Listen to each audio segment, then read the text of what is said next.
This is Art Sense, a podcast focused on educating and informing listeners about the past, present, and future of art. I'm Craig Gould. On today's episode, I speak with legendary guerrilla poster artist Robbie Conal about decades of activism by the dark of night. Conal's signature style combines grotesque and satirical grayscale portraits of U.S. political figures paired with clever, hard-hitting texts. His posters have become part of the American urban landscape, and the original paintings that serve as the basis for the prints have found homes in some of the country's most prized collections. His latest exhibition, titled Raw, Work in Process, is up now through November 4th at Track 16 Gallery in downtown Los Angeles. And now, a conversation about being a voice of conscience by the dark of night with artist Robbie Conal.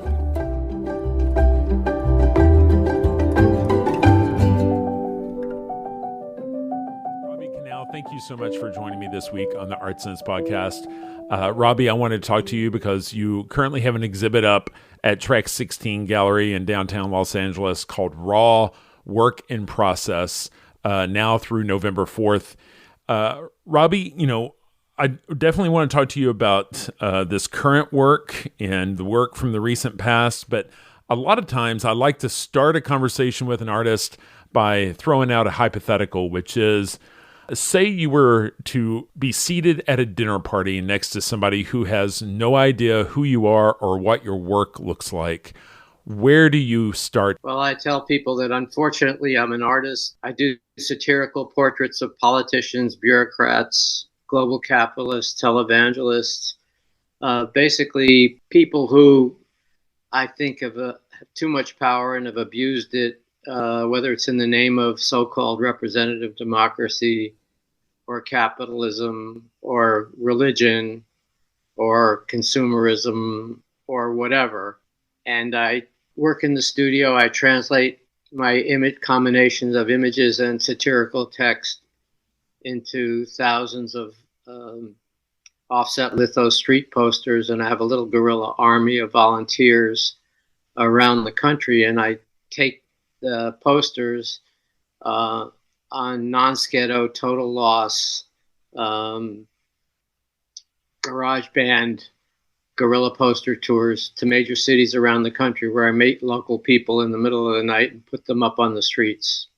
Given how you described what it takes to wind up the subject of a Robbie Conal painting, it sounds like business must be good for you because there are no shortage of characters that fit that bill right now, right?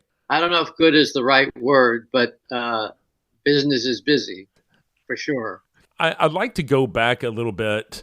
I feel like you are really entrenched in LA. How long have you been in Los Angeles? Well, I'm not in Los Angeles now. I was in the trenches, but I crawled out and went to the sea, back to the sea. I live in a little town on the Central Coast at the bottom of Morro Bay called Los Osos. But I moved to Los Angeles in 1984. Didn't start making street posters until 86. Oh, wow. My first one was Men with No Lips. Men with No Lips was Ronald Reagan and members of his cabinet, followed by Women with Teeth, Nancy Reagan, and a few women who were equally scary. I feel like maybe one of your most iconic images is Contradiction. I mean, what year would that have been? Like 88, yeah. In 87, I did Oliver North Speak because he wasn't telling people what he was doing in the name of so-called representative democracy with the Contras in Nicaragua. It was actually part of a triptych, Hear, See, Speak, which was Ronald Reagan, John Poindexter, who was North's boss, and North. But I didn't have the money or the smarts or the chutzpah to borrow it or steal it to do all three as a triptych, so I just did Speak as the poster. Got it. But it was three paintings. When you got to California, that coincided with you starting to make what we think of as your kind of work, but that would have been mid-30s. That's really not the case. I got to California in the fall of 1963. I went to go, I had been at the High School of Music and Art in New York. Uh, and then I went to Brooklyn College for a minute, didn't like it. The first person I met there was a terrific young artist, a senior named Lenny Silverberg, who, as soon as he figured out who I was, told me to leave. And I landed in the Haight-Ashbury just before we knew it was the Haight in the fall of 1963. So I was in California for a long time. I was in the Bay Area until 76 when I went to graduate school at Stanford. Then in 1980, I went to the University of Georgia on a Rockefeller Artist in Residence grant, and then taught for a couple of years at the University of Connecticut, and then came back to San Francisco when my dad was dying in 1983, and left San Francisco after he died in 84 and came to LA. I've been out of LA in, as I said, like as a little sea turtle going back to the sea for 8 years now. But you're right. I'm identified with Los Angeles, and I identify with Los Angeles, but also I grew up in New York City. I spent loads of time in the Bay Area, lived in Oakland for a while as well. So I get around to major cities around the country.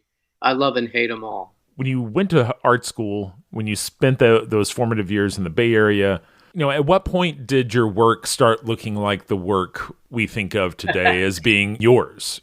Yeah, that's a very good question. Basically, I was at Stanford in the MFA program there. I had stalked a couple of artists who taught there who I wanted to, learn from. And that was Nathan Oliveira and Frank Lobdell. Nathan Oliveira was a Bay Area figurative artist, and Lobdell was like 137th generation abstract expressionist artist, actually second generation Bay Area. And I knew their work better than they knew their work, but I was still making that kind of art. And it took me for 5 years after I got out of graduate school when I decided that even though I loved abstract expressionism, wasn't for me personally anymore. I needed to make art that addressed social and political issues more specifically.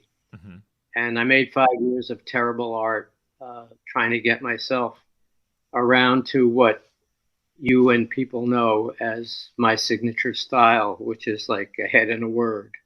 The person who helped me the most in getting there was Leon Golub and his wife, Nancy Sparrow. He was probably the greatest American political artist of his generation, if not other generations as well. And she was one of the greatest feminist artists in America. And they're kind of like my art mom and dad. They helped me. They weren't my teachers per se, but they helped me reduce my imagery and my textual punstering down to what's known as a Robbie Conal image. You were writing, yeah, for LA Weekly for a number of years. You had a column called Art Burn. When I look at your work, it reminds me of a conversation I had with Raymond Pettibone. He sees himself as a writer just as much as he does a visual artist. Yeah, well, he's pretty darn good at it. I think one of your attributes or strengths is your ability to come up with the 2, 3, 4 word witticism that really connects with the image that you're putting there. I mean, do you see these little bits of poetry that you stick with your visuals as being part of a writing practice, or is it just part of what you call your art at this point? Yeah, it's pretty much what I call my art. When I was growing up, I grew up in New York City. I was a little New York wise guy, and the only things that I could really do, and still the only things that I could do minus one, is draw, play baseball, and talk smack. And I have an abiding love for colloquial American English. I think it's one of the most subversive forms of expression that we have. if used that way. And I do write, like before I even did Artburn, I was a feature art writer for the LA Weekly. Um, and then I started doing the posters in it. That was like in 85, 86. And then the first poster I did, Men with No Lips, was in 86.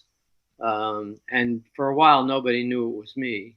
But I didn't start Artburn until the great Sue Horton, who was editor of the weekly at that time, talked me into doing like basically one little poster a month in the back page of the LA Weekly, and allowed me a paragraph or so to gloss on those 3 or 4 sneaky little words that I was used to in my postering.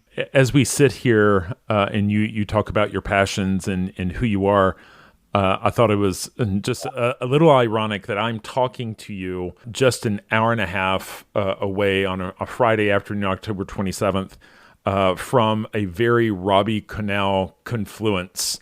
The first pitch of the World Series tonight is being thrown out by George W. Bush. Yeah, how about that? That's one thing he's good at. There's baseball in your current show. That you've done baseball, but it's interesting because the baseball players that we see are minus a little flesh. They're minus all their flesh. They're skeletons. Yeah, one of my pet peeves about contemporary American fine artists is that almost all of the guys I met in LA, when I moved here, and the great LA artists, all wearing Dodger caps, all listening to Vin Scully. Baseball is the greatest studio companion of all sports because the games are so long, nothing ever happens, and the season is the longest of any major sport in the world. So you get a lot of time to hang out. But none of them, except me and Raymond, actually addressed baseball as subjects in their art, and me only maybe 20%. And Raymond, of course, had them clothed.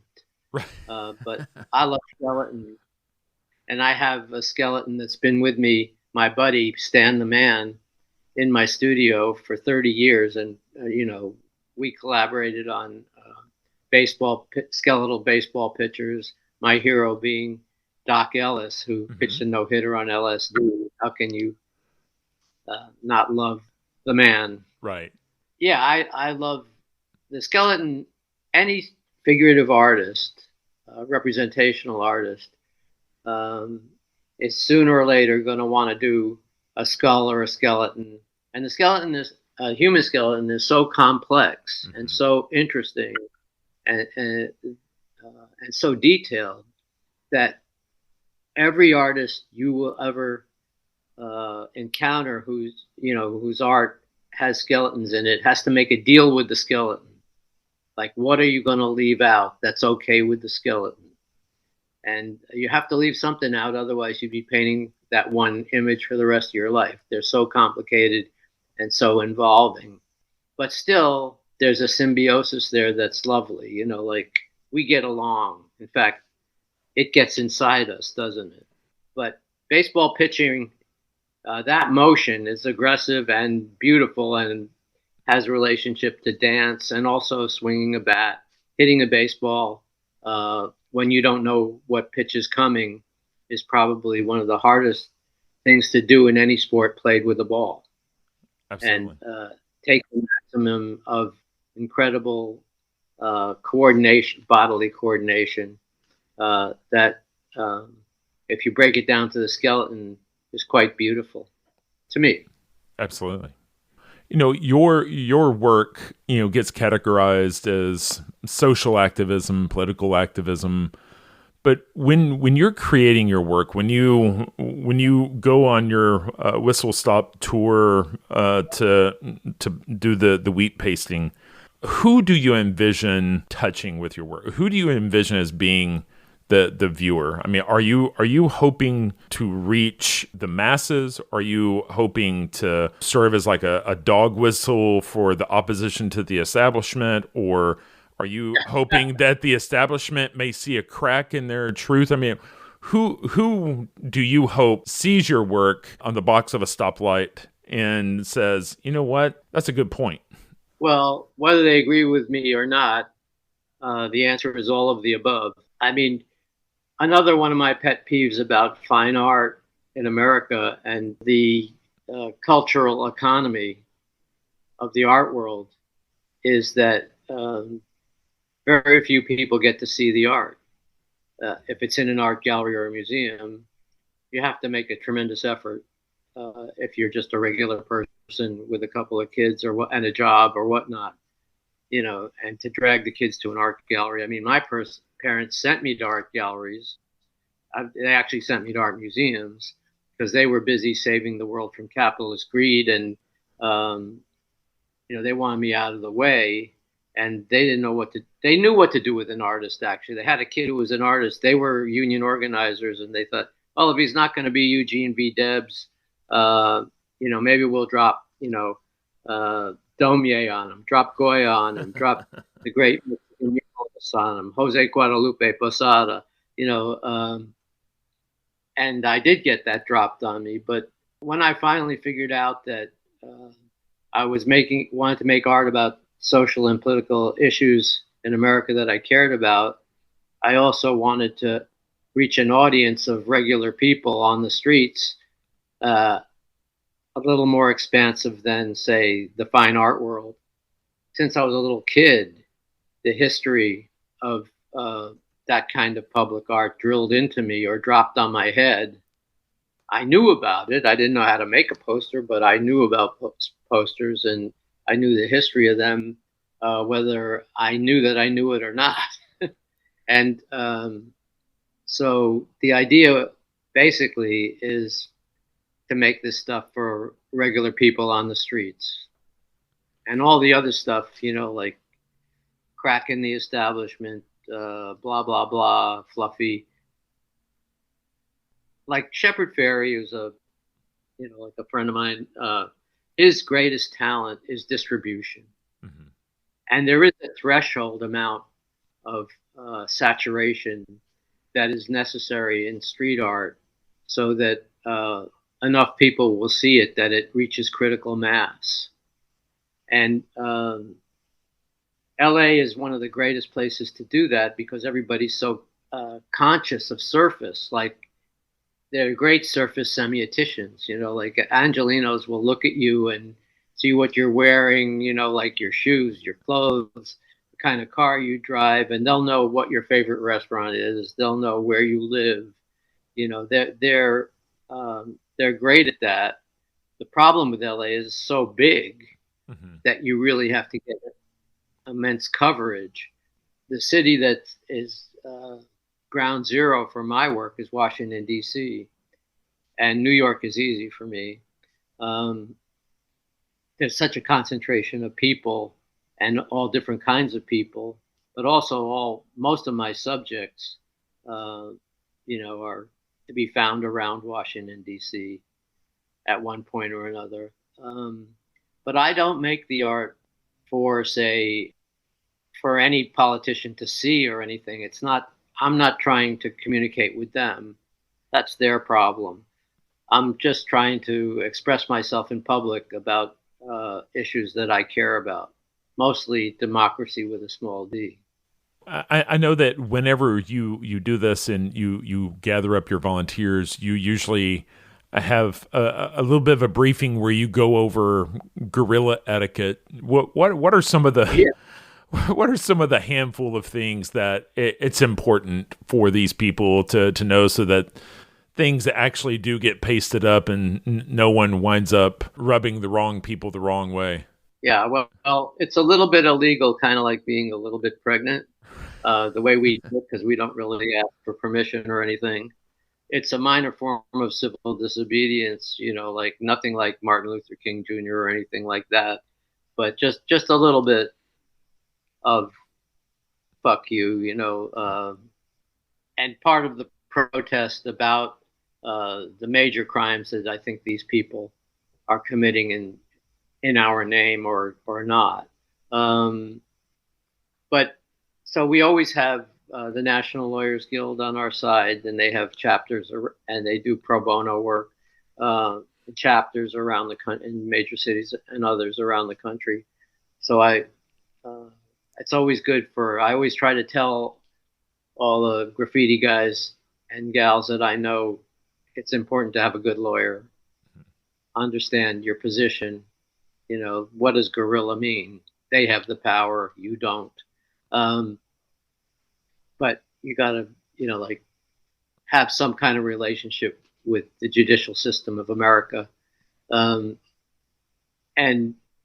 I usually would give my volunteers do's and don'ts, like if you encounter people in dark blue suits with shiny accessories on the street, be very nice to them. They have a hard job, and you're not helping. Right. And you just no place to pick a fight. Like our mission is to get the stuff up and go home. And make a little love. Do a little dance. Right. We were doing posters about Daryl Gates, the police chief, around Rodney King and stuff. And one of the things I told the 18-year-olds is, don't go to Parker Center, which is the big cop shop. You put the posters up. Don't put them up on merchants' windows. That's not, like polite. That's not guerrilla etiquette. Mm-hmm. Don't put them up on other street artists' work. That's really bad guerrilla etiquette. Don't go to Parker Center and end up upset the cops unnecessarily. Of course, when you tell 18-year-olds what not to do, that they go out and do it. So there is that. But by and large, like at our meetings at Cantor's Deli, which is, like central and open 24 hours, and not about the food, it's about the ambiance. Right. I tell them, like, stock up on matzo ball soup and milkshakes and whatever you want. And I tell them a little bit about the poster and what it's supposedly about and who it's about and why. And then, a little bit of how to comport yourself on the streets. Sure. And to have a good time, but no running. Be calm, be cool, be quiet, and have a good time. When I had Shepard on the podcast, he went into detail about the bad experience he wound up having in Boston. And I was just wondering, are there certain cities where the police are not quite as understanding it as others? I mean, are there cities that maybe you kind of skip on your tours because it's just not worth the headache? Well, we just did a poster of Kevin McCarthy, and it was the text was "What could go wrong?" And I'm not going to Bakersfield anytime soon. I threatened to go to Bakersfield, and my wife said, "You're not going to Bakersfield like until you get your gun permit and you have a real posse. No going to Bakersfield." And I'm not big on the South either. We've been to the South. Austin, was okay. Mm-hmm. I've had close calls in the South. Got arrested in New York by Rudy Giuliani's anti-graffiti task force back in the day, jumping out of fake taxi cabs, plain clothes, and taking us directly to jail. In Los Angeles, my relationship with the political establishment and the police and the Board of Trustees at USC, where I used to teach, was they liked me fine until I did something, and then not so much. you make work beautifully of ugly things. And so emotionally, does that ever wear on you, the fact that your subject matter is not necessarily what you love? I know that you do have the opportunity from time to time, whether that's Nelson Mandela or women's series that you did recently. But as an artist, does it grind on you that you spend so much time with Kevin McCarthy and Donald Trump? Yeah, it does. It's like this, because it's cathartic to do in a way, but also, yeah, I get so fed up that I can't take it anymore, and I'll go draw cats, do cat portraits, or dog portraits, or do animals and owls and frogs and animals that I love. And also, my wife has always insisted that I do some inspirational women, and she's right about that. And so, Ruth Bader Ginsburg, AOC, Greta Thunberg. Let's see, I did Michelle Obama too. Mm-hmm. Maya Angelou, Angela Right. Davis, Toni Morrison. I'd like to do more. They don't really turn into street posters, but I do them, and it's a completely different kind of painting, actually. Aside from the subject matter being people I love or really admire, which is totally different from my usual hatefulness. The technique is different, and it goes back to, like, I went to art school all my life. I taught in art school all my adult life. This goes back to painting the way I originally learned how to paint, which is uh, light to dark, thin to thick, um, caressive, uh, relatively boring compared to, like, Basically a grisaille versus anything with a lot of texture, right? yeah, well, it can be texture, but it has to be built up and be lovely texture. Right. But it is a completely different technical activity. I know how to paint, Right. but in terms of, I learned so many art tricks, in all the years of going to school, art school and stuff, and I don't use hardly any of them because all I do is a head and a word most of the time. So any chance I get to do something tricky, I'll take it. But if I'm painting AOC, I'm going to be really nice. Right. If I'm painting Greta Thunberg, I'm going to be as lovely as I can possibly be, which is against my public image. Hurt my street cred right there. You have so much political fodder to work with right now, but do you think your attention may ever come back around to malignant capitalism and the billionaires that are at the top of the heap? Of course, of course. Elon Musk is in the show All right. at Track 16. I did a portrait of Bill Gates quite a while ago. Who's the guy who owns Fox again? Rupert Murdoch? Rupert Murdoch is in the show as a prune. Sure. So I get around to them. I get around to them. Right. Yes, I mean, they are as dangerous, more dangerous than probably almost any politician, aside from Trump and this new guy who's like, right of Attila the Hun, who's now the Speaker of the House. I got to get to work, man. I got to get off and go do Johnson.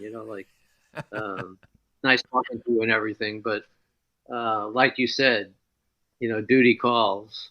So the work that's at Track 16 right now, raw work in process, that work, are they studies or are these the pictures before they go to digital for adding on the text? It's your classic imagery, but there aren't as many words in the show. Right, because this is unfinished. These are process pieces. Like I'll start with you. A lot of the times I'll start with a pencil sketch, and then almost all the bad guys and gals in this show are acrylic black paint and a little bit of oil paint on the illustration board, and they're not finished to the point of a poster. Jim Jordan,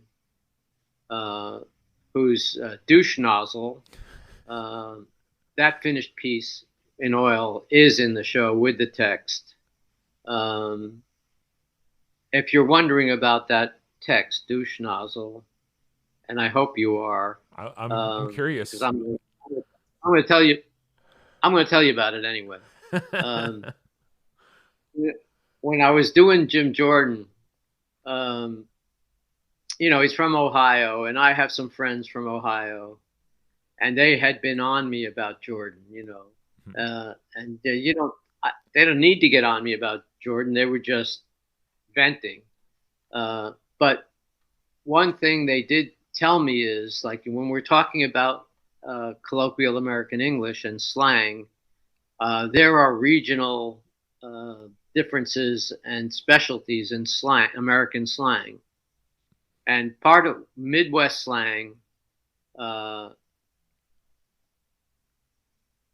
unnice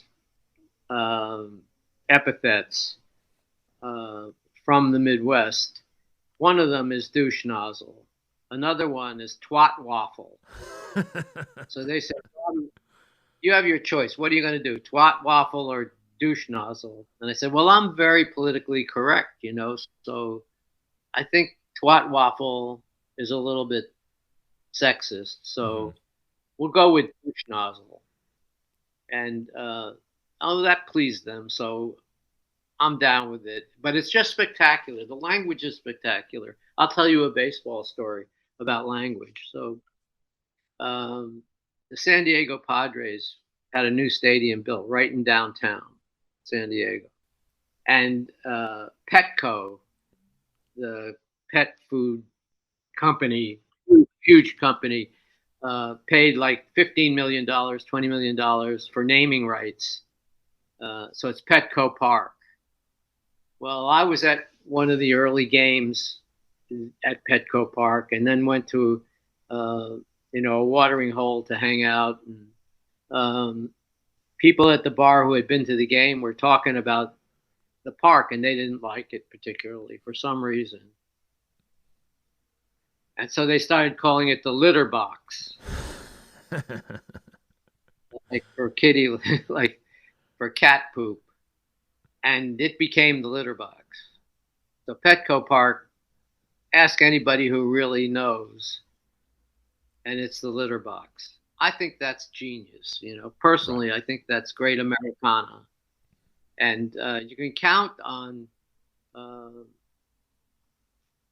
regular Americans to come up with this stuff every time. And so I just try to channel that a little bit and use puns and turn the official English language upside down and shake it for loose change. And it can be done. It will be done. Thank goodness. So on those finished pieces, when there's wording, are you always the one painting those on there, or is it digital? On the original paintings, they're hand lettered. I do it. Yeah. Unfortunately. Right. Another pain in the ass. I had an assistant, Goldilocks, who ran my studio for a few years, just me and her. We had too much fun together, so it couldn't last. But she's a certified sign painter, and she was always saying, like, "Oh, come on, Robbie, I'll do it for you. I'll do it for you, no problem." And I just couldn't let her do it. Yeah. Those people that are able to just whip out a brush with 3-inch long hairs and make a perfect pinstripe 8 feet long. That's right. The pinstripe is right. Fantastic. Yeah, I'm like I have no idea. She was so good. She was so good. She was too good for me. Like that just wouldn't look funky enough. Nobody would think it was me. I couldn't let her do it. But yeah, the originals are all hand painted. So when on Instagram sometimes, uh, I have a typeface that I like, a dripping type. Hmm. My buddy Twist, Barry McGee, who's a great street artist. If you haven't had him on, he's a delight and so incredibly talented. And all those guys make way too much work, man. That they just are fantastic. But he had a saying that he told me. He says, "If it don't drip, it ain't street." And so, like, I'm always dripping when I'm doing street. Dripaholic, right? Yeah, dripaholic. That would be Jackson Pollock. He's in the show. Exactly. So let me ask you, what has it been like trying to walk that tightrope between street art, art galleries, art world cred? Has it been tricky for you to have a foot in the gallery and a foot out on the streets? Okay, here's how it works. I'm going to tell you this because you asked. The art gallery world, by and large, loves my work on the street, not so much anywhere else. Love your work, Rob. Great work on the street. Business owners, city administrators love my work in art galleries, not on the street. Love your work. Be an art gallery, Rob. Stay off the streets. So that's where I'm at. And I say that proudly. It took a very long time for graffiti and street art to come inside and, break through into the fine art world. The thing that actually made that happen is the fashion industry. Because if you have a great piece on the streets on a wall, how are you going to monetize that? Since cultural capitalism is all about selling product, unless it's Banksy, where people will actually take the wall. The way that it happened was the fashion industry started putting on T-shirts and in couture, and that just knocked the art world out. It's like an end run around the art world economically. And one thing about the fine art world is that if it thinks it's missing something, it gets a little upset and says, "Well, we could do that. We could do that." And it was missing something. It misses a lot actually, but it was missing something. Street art is unstoppable. Right. Like internationally, it's just fantastic, and it's gotten so much better and more political, more socially conscious. Not that it didn't always have inherent politics. It did. And as far as I'm concerned, everything is political. Although I learned that from Leon Trotsky, so you could take it or leave it. But street art is initially, an expression of I exist and a protest against people who think you don't and try to make sure you don't in some cases.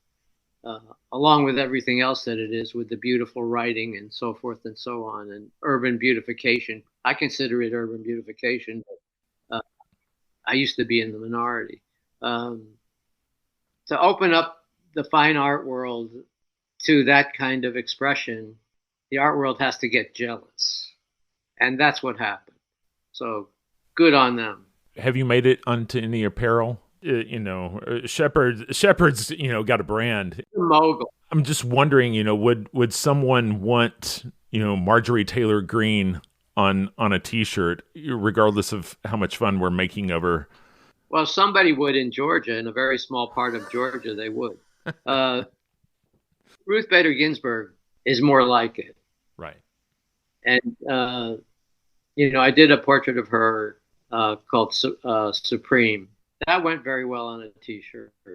I did a poster about the Bayona wetlands, an environmental poster called "Give the Fucking Frogs Some Fucking Space." Mm-hmm. So psychedelic fucking frogs go pretty well on a T-shirt in certain circles. Shepard is a genius at this kind of thing.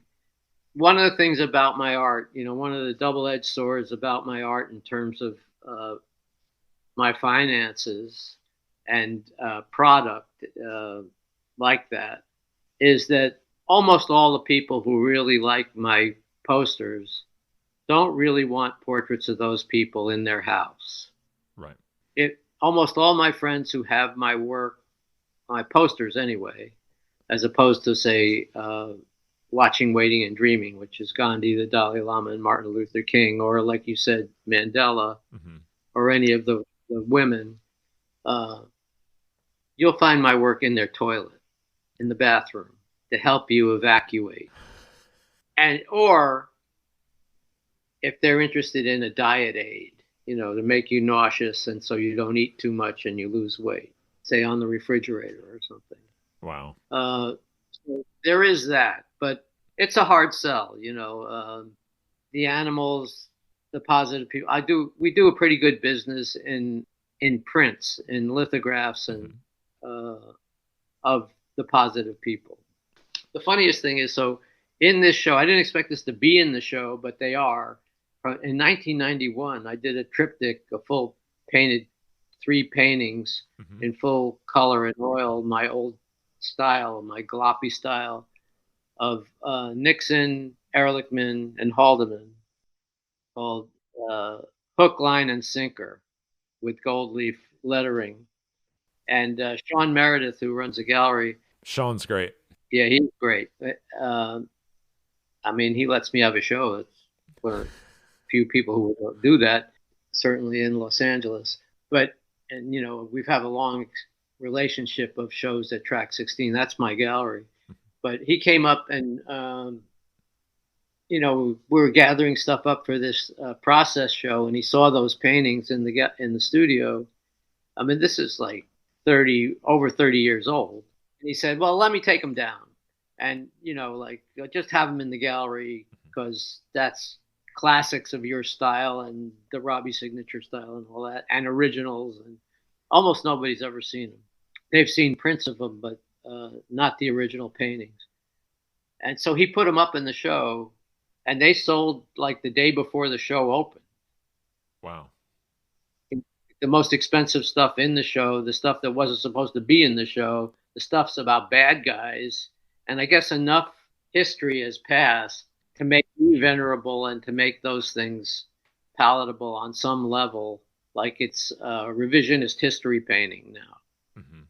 So there is that.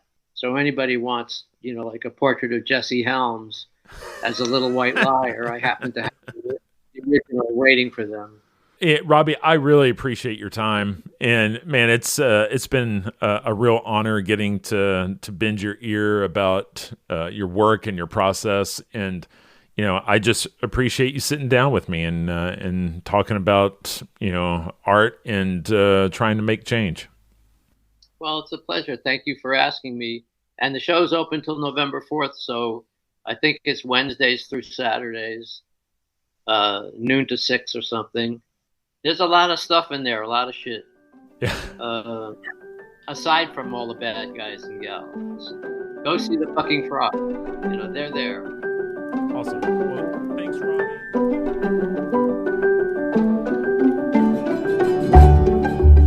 That's all the time we have for this week. You've been listening to Art Sense.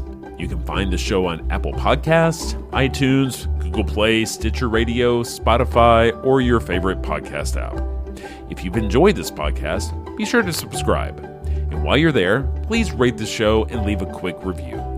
Your feedback is the key to other folks finding us. And if you'd like to see images related to the conversation, read the transcript, and find other bonus features, you can go to cambia.art and click on the podcast tab. If you'd like to reach out to me, you can email me at craig@cambia.art. Thanks for listening.